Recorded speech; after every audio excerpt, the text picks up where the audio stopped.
সুপ্রিয় দর্শক, আসসালামু আলাইকুম। কেমন আছেন? এআর ডিজাইন অ্যান্ড প্ল্যানিং কনসালটেন্টের পক্ষ থেকে সবাইকে স্বাগতম। আমরা যখন একটি কাজ শুরু করি, মিস্ত্রির সাথে যখন কন্ট্যাক্ট করা হয়, সেখানে কিছু জিনিস উল্লেখ থাকে। সেটি হচ্ছে মিস্ত্রি আপনার কি কাজ করবে এবং আপনি কি জিনিসপত্র দিবেন বা ম্যাটেরিয়ালস দিবেন। এর একটি চুক্তিনামা করতে হয়। এটাকে এগ্রিমেন্ট বা চুক্তিনামা বলা হয়।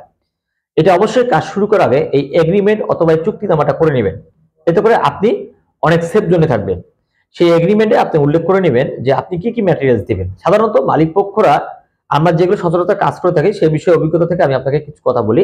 সাধারণত মালিক পক্ষরা রড, সিমেন্ট, বালু, খোয়া, ঠিক আছে? এগুলো দিয়ে থাকে এবং গুনা বা তার কাটা এটা যদি আপনি কন্ট্রাক্টে মিস্ত্রির সাথে দিয়ে থাকেন, যদি মিস্ত্রি বলেন আমি এটা দিতে পাবো না, তাহলে এটা আপনাকে মালিক পক্ষকে বহন করতে হয়। তখন ওই স্কোয়ার ফিট থেকে কিছু টাকা কমিয়ে মিস্ত্রিকে দিতে হয়।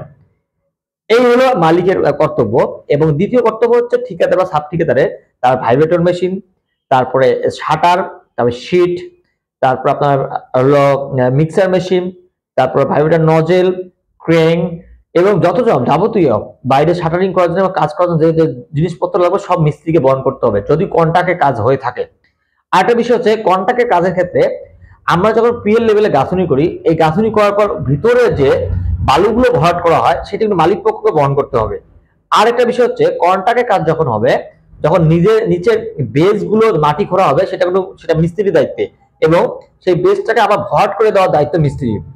এই বিষয়টা অবশ্যই আমরা অনেক জায়গায় ফল্ট করে ফেলি। এই জিনিসটা অবশ্যই মনে রাখবেন। আরেকটা বিষয় হচ্ছে সেফটি ট্যাঙ্ক অ্যান্ড সোকেল।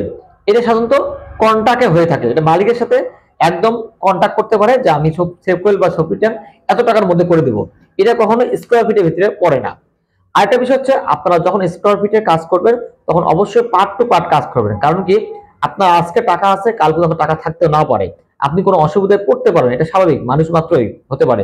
এই জন্য আপনি মিস্ত্রির সাথে যখন কন্ট্যাক্ট করবেন তখন উল্লেখ থাকবে বেস থেকে গ্রেড বিম পর্যন্ত একটা কন্ট্যাক্ট, কলম করে ছাদ করা এবং ফিনিশিং।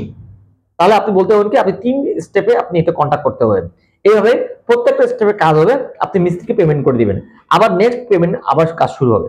এইভাবে করলে আপনার টাকা অপচয় হবে না, আপনি মিস্ত্রিকে কোনো টাকা বেশিও দিবেন না এবং কাজ আপনার সঠিক হবে এবং আপনি ভালোভাবে তদারকি করে কাজগুলো করে নিতে পারবেন।